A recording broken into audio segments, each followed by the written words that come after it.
ang singil sa kuryente ng Meralco.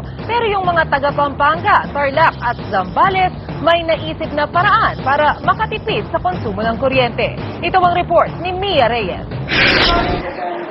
Hindi na nagugulat si Aling Criselda Vallo ng San Fernando, Pampanga sa pagtaas ng kanyang bill sa kuryente tuwing dumarating ito kada buwan.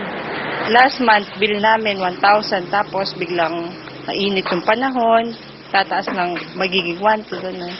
Kasi minsan, pag sobrang init, 2 electric fan yung ginagamit namin. Tapos yung ref. Pero bilang na ang araw ng nakagugulat ng electric bill sa mga taga San Fernando. Nitong katapusan ng Marso, inilunsad ng Zen Energy Systems Incorporated ang kanilang electronic prepaid system. Parang prepaid sa cellphone ang gimmick nila ngayon.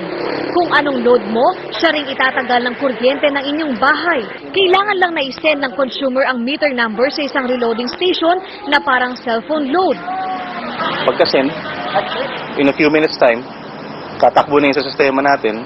By the time na nakauwi yung ating prepaid customer, may kuryente na yung bahay niya.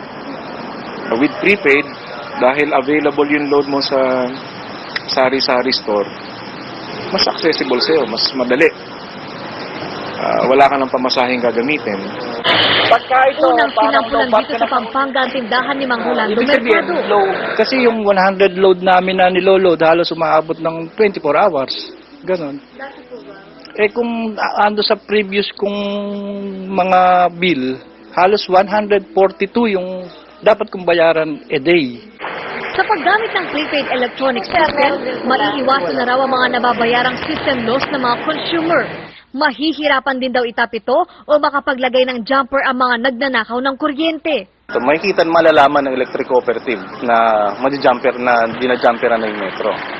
Kasi makikita nila na wala nang, hindi na gumagalaw yung konsumo ng metro. Sa isang text lang din daw ay maaaring i-disconnect at i-reconnect ang load ng kuryente para iwas sunog kung sakaling nakalimutang nakasaksak ang mga appliances. Isang buwan ang testing sa proyekto na nauna na rin sinubukan sa Tarlac at Zambales. Mia Reyes, News 5. Sa tila walang humpay na pagtaas